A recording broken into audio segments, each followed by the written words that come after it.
आज हम एक्सप्लेन करने वाले हैं सीजन 4 के एपिसोड 5 को। एपिसोड की शुरुआत डॉना और बाकी लोगों से होती है जिन्होंने झील में कोई अजीब सी चीज तैरती हुई देखी थी।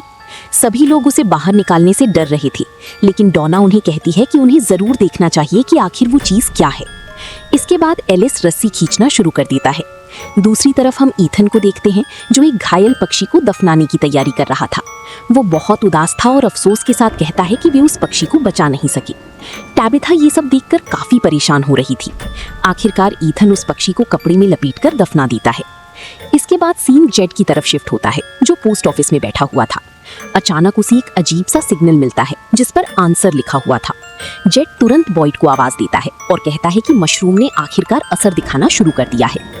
इसी दौरान वो देखता है कि खिड़की के शीशे पर ढेर सारी मकड़ियां रेंग रही हैं। अचानक उसे भयानक हेल्यूसिनेशन होने लगता है कि वे मकड़ियां उसके पूरे शरीर पर चढ़ रही हैं। डर की मारी वो जोर जोर से चीखने लगता है। तभी बॉयड वहां पहुंचता है और उसे संभालकर नॉर्मल करने की कोशिश करता है। इसके बाद दोनों उस रहस्यमयी सिग्नल की दिशा में निकल पड़ती हैं। फिर सीन क्रिस्टी और सोफिया की तरफ जाता है। क्रिस्टी सोफिया के हाथ का इलाज कर रही होती है, जबकि मेरियल एम्बुलेंस से कुछ सामान लेने बाहर जाती है। जैसे ही मेरियल एम्बुलेंस के अंदर पहुंचती है, अचानक उसके दोनों हाथ लोहे की जंजीरों से बंध जाते हैं। उसी समय एम्बुलेंस की स्पीकर से डरावनी चीखों की आवाजें गूंजने लगती हैं। मेरियल भी वही खौफनाक अनुभव महसूस करती है जो इससे पहले जूली और रैंडल ने उन खंडहरों में किया था। दूसरी तरफ लोग झील से उस रहस्यमयी चीज को आखिरकार बाहर निकाल लेते हैं। वे देखते हैं कि वहां इंसानों के आकार की 3 बहुत बड़ी डॉल्स मौजूद थीं। लेकिन किसी को समझ नहीं आ रहा था कि उन डॉल्स को झील में क्यों फेंका गया था। इसी दौरान ईथन और टैबिथा भी वहां पहुंच जाते हैं। डोना को शक होता है, इसलिए वो उन डॉल्स को काट कर चेक करती है, लेकिन उनके अंदर से सिर्फ पुराने कपड़े निकलते हैं। इसके बाद सभी लोग आपस में बात करने लगते हैं कि आखिर उन डॉल्स को झील में क्यों छिपाया गया था। तभी ईथन कहता है कि शायद ये स्कैरक्रो हैं, जिन्हें पक्षियों को डराने के लिए इस्तेमाल किया जाता था। ये सुनकर डोना एक बेहद डरावनी बात कहती है। उसके मुताबिक अगर ये सच में स्कैरक्रो हैं, तो इसका सिर्फ एक ही मतलब हो सकता है, झील में कोई ऐसी चीज मौजूद थी जिसे डराकर वहीं कैद रखने के लिए ये सब वहां छोड़ा गया था। जिसे अचानक बहुत घबराहट होने लगती है और वो उल्टी करने लगता है। बॉयड परेशान होकर उससे पूछता है कि आखिर उसका प्लान क्या है। वे सुबह से जंगल में सिर्फ इधर उधर घूम रहे थे और पेड़ों से बातें कर रही थी। तभी जेड को एक नया ख्याल आता है। वो कहता है कि अगर जवाब चाहिए तो उन्हें सीधे पूछना होगा। फिर वो पेड़ों की तरफ देखकर कहता है, मुझे दिखाओ कि हम यहाँ से बाहर कैसे निकल सकते हैं। उसी पल उन्हें वायलिन बजने की आवाज सुनाई देती है। दोनों उस आवाज का पीछा करते हुए आगे बढ़ने लगते हैं। अचानक जेड वहां एक छोटी लड़की को वायलिन बजाती हुई देखता है और ये देखकर वो शॉक में चला जाता है, क्योंकि वो लड़का असल में खुद जेड था जब वो सिर्फ 12 साल का था, वही दिन जब उसकी दादी की मौत हुई थी। ये दृश्य देखते ही जेड को वो दर्दनाक दिन याद आ जाता है। वो टूटकर रोने लगता है और पेड़ों से शिकायत करता है कि उसने उन यादों को दोबारा दिखाने के लिए नहीं कहा था। फिर वो बॉयड से कहता है कि उन्हें तुरंत यहाँ से चले जाना चाहिए, लेकिन अचानक वही छोटा जेड फिर से उसके सामने आ जाता है और जैसे ही जेड पीछे मुड़ता है, वो एक डरावने आदमी को देखता है जिसकी एक आंख में बड़ी कील घुसी हुई थी। तभी बॉयड वहां पहुंचता है और जेड का हेल्यूसिनेशन कुछ पलों के लिए टूट जाता है, लेकिन वो खौफनाक आदमी बार बार उसके सामने दिखाई देता रहता है और अजीब शब्द एनकुई दोहराता रहता है।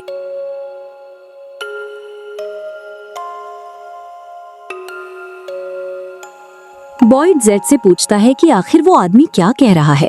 जेड कांपती हुई आवाज में बताता है कि वो आदमी उसे खून पीने के लिए कह रहा है। बॉयड उसे समझाने की कोशिश करता है कि शायद वो असली खून ना हो, बल्कि शायद ये सब उसे कुछ याद दिलाने की कोशिश कर रहा हो। लेकिन जेड को ये बात बेहद डरावनी और घिनौनी लगती है। दूसरी तरफ छोटा जेड उसे चेतावनी देता है कि वो ये खून ना पिए, लेकिन हैरानी की बात ये थी कि बॉयड लगातार उसे पीने के लिए कहता रहता है। आखिरकार जेड वो खून पी लेता है और तुरंत उल्टी करने लगता है। तभी छोटा जेड गुस्से में कहता है, मैंने तुम्हें मना किया था, अब वे तुम्हें वो सब दिखाएंगे जो तुम कभी नहीं देखना चाहते थे। इसके बाद जेड उस छोटे लड़के का पीछा करने लगता है। दूसरी तरफ फातिमा अब भी मिट्टी से अपना अजीब सा मॉन्स्टर बना रही थी, जो देखने में बेहद डरावना लग रहा था। उसी दौरान केनी वहां आता है। वो फातिमा से माफी मांगता है कि उसे पहले उस पर भरोसा करना चाहिए था। फिर वो उससे पूछता है कि जब वो चीज अब भी उससे जुड़ी हुई है तो उसे कैसा महसूस होता है। फातिमा डरी हुई आवाज में जवाब देती है कि ये एहसास बहुत खौफनाक है, जैसे हर पल कोई चीज उसके अंदर जिंदा हो रही हो। फातिमा हर दिन खिड़की के पास खड़ी होकर बाहर देखती रहती थी और वो रहस्यमयी मखलूक भी लगातार उसे घूरती रहती थी। ये देखकर केनी उससे कहता है कि अगर उसे किसी भी चीज की जरूरत हो तो वो तुरंत उसे बता दे। फिर वो नीचे चला जाता है। नीचे उसकी मुलाकात हेनरी से होती है, जिसके हाथ में एक बोतल थी। हेनरी कहता तो है कि उसमें शराब है, लेकिन उसके अंदाज से ऐसा लग रहा था जैसे वो केनी से कुछ छिपा रहा हो। वो जल्दी जल्दी वहां से निकल जाता है। दूसरी तरफ क्रिस्टी मैरियल को ढूंढने आती है, क्योंकि वो काफी देर से वापस नहीं आई थी। लेकिन जब वो एम्बुलेंस के अंदर देखती है तो हैरान रह जाती है, क्योंकि मैरियल वहां बैठकर रो रही होती है। लेकिन मैरियल तुरंत खुद को संभाल लेती है और बिना कुछ बताए वापस अंदर चली जाती है। इसके बाद सीन दोबारा झील वाली डॉल्स की तरफ शिफ्ट होता है। लोग उन डॉल्स के अंदर पत्थर भर रहे थे ताकि उन्हें दोबारा पानी में फेंका जा सके। ईथन परेशान होकर पूछता है, क्या आपको लगता है कि पानी के अंदर सच में कुछ खतरनाक मौजूद है? ये सुनकर डोना तुरंत उसे चुप करा देती है और कहती है कि उन्हें इस बारे में बात नहीं करनी चाहिए। इसी दौरान जैसे ही टैबिथा उन डॉल्स को छूती है, उसे अचानक कुछ अजीब सा महसूस होता है। उसकी आंखों के सामने धुंधले धुंधले दृश्य आने लगते हैं, लेकिन डोना तुरंत उसका ध्यान भटका देती है, क्योंकि वो समझ चुकी थी कि टैबिथा ने कुछ देखा है। डोना उसे अलग ले जाकर पूछती है कि आखिर उसने क्या महसूस किया। टैबिथा उलझन में कहती है कि उसे ठीक से समझ नहीं आ रहा, लेकिन ये डॉल्स उसे बहुत ज्यादा जानी पहचानी लग रही हैं। डोना तुरंत पूछती है, क्या ये खतरनाक है? लेकिन टैबिथा इस सवाल का जवाब नहीं दे पाती। आखिरकार वे सभी मिलकर उन डॉल्स को दोबारा पानी में फेंक देती हैं। दूसरी तरफ जेड अब भी उस छोटे लड़के का पीछा कर रहा था। वो बॉयड को ढूंढता है, लेकिन वो उसे कहीं दिखाई नहीं देता। अचानक जेड को होश आता है और उसे फिर से बॉयड दिखाई देने लगता है। लेकिन तभी एक बार फिर वायलिन की आवाज गूंजने लगती है और वही रहस्यमयी लड़का दोबारा उसके सामने आ जाता है। वो लड़का जेड को किसी चीज की तरफ ले जाने की कोशिश करता है। फिर जेड एक घर के अंदर दिखता है जहां 3 लोग वायलिन बजा रहे होते हैं, जबकि एक चौथा आदमी एक बड़ी पत्थर के नीचे दबा हुआ था। उन लोगों में एक क्रिस्टोफर था और दूसरा वही खौफनाक आदमी था जिसने जेड को खून पीने के लिए दिया था। जेड तुरंत बॉयड से पूछता है कि वे आखिर इस समय कहाँ मौजूद हैं। बॉयड उसे बताता है कि वे कॉलोनी हाउस के बाहर खड़े हैं। तभी लिटिल जेड फिर से कहता है, मैंने तुम्हें पहले ही चेतावनी दी थी, सच देखना बहुत दर्द देता है। उधर हेनरी लगातार शराब पी रहा था। उसी दौरान विक्टर वहां आता है और उससे वो ड्राइंग वापस लेने की कोशिश करता है, जिसमें मैन इन येलो मिरांडा की लाश खा रहा था। यहाँ हेनरी पूरी तरह टूट जाता है। उस खौफनाक सच्चाई को जानने के बाद वो मानसिक रूप से बिखर चुका था। विक्टर और केनी उसे संभालने की कोशिश करते हैं, लेकिन हेनरी बार बार विक्टर से कहता रहता है, वो तस्वीर दोबारा दिखाओ, वही तस्वीर जिसमें वो आदमी मेरी पत्नी को खा रहा था। फिर सीन सोफिया की तरफ शिफ्ट होता है, जो अपने कमरे से कुछ सामान उठा रही थी। उसी दौरान बाहर जूली और रैंडल के बीच जोरदार बहस हो रही थी। रैंडल उसे समझाने की कोशिश कर रहा था कि वो अपनी जिद छोड़ दे, लेकिन जूली उसकी एक भी बात नहीं सुन रही थी। बात बढ़ती बढ़ती लड़ाई में बदल जाती है और ये सब देखकर मैन इन येलो बेहद खुश हो रहा था। लेकिन यहाँ एक और डरावनी बात सामने आती है। उसे पहले से ही पता चल चुका था कि जूली स्टोरी वॉक कर रही है, और जूली और रैंडल की लड़ाई से ये बात और भी साफ हो जाती है। इसी दौरान जब सोफिया आगे बढ़ती है तो वो देखती है कि क्रिस्टी और मेरियल भी आपस में झगड़ रहे हैं, क्योंकि मेरियल अब भी उसे कुछ नहीं बता रही थी। क्रिस्टी गुस्से में आ जाती है।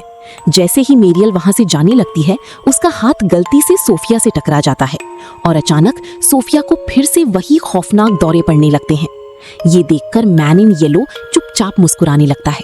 मैन इन येलो ये सब देखकर बेहद खुश हो रहा था, जैसे उसे कोई बहुत बड़ी और अहम चीज मिल गई हो। जैसे ही क्रिस्टी वहां पहुंचती है, मेरियल अचानक नॉर्मल हो जाती है। इसके बाद सीन दोबारा जेड की तरफ शिफ्ट होता है। बॉयड उससे पूछता है कि आखिर उसे क्या दिखाई दिया था। जेड बताता है कि उसने 3 आदमियों को देखा जो उसका पसंदीदा गाना बजा रहे थे, लेकिन वो ये समझ नहीं पा रहा था कि वे लोग आखिर कौन थे। तभी लिटिल जेड कहता है, तुमसे बेहतर ये कोई नहीं जानता कि वे लोग कौन हैं। ये सुनते ही जेड को अचानक एहसास होता है कि वे चारों लोग असल में वही खुद था। अलग अलग समय में, अलग अलग जिंदगियों में वो बार बार उसी कस्बे में जी चुका था। वो डरावना आदमी जेड को कुछ याद दिलाने की कोशिश कर रहा था।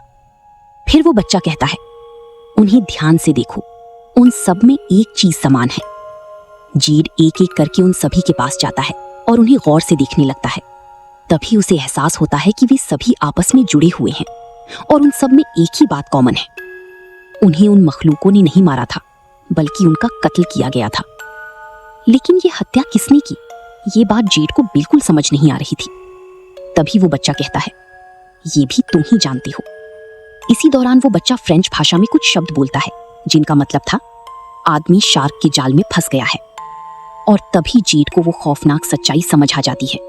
अपनी पिछले जन्म में उसे खुद कस्बे के लोगों ने मार डाला था। वो बच्चा कहता है, ये हर बार एक जैसा ही होता है। जेड को लगता है कि शायद ये दरवाजा सिर्फ उसे ही दिखाई दे रहा है, इसलिए वो तुरंत बॉयड से पूछता है कि क्या उसे भी वो दरवाजा नजर आ रहा है। मार देते हैं। बॉयड हाँ में जवाब देता है। ये सुनते ही जेड खुश हो जाता है, क्योंकि इतनी मेहनत के बाद आखिरकार उन्हें कोई असली सुराग मिल गया था।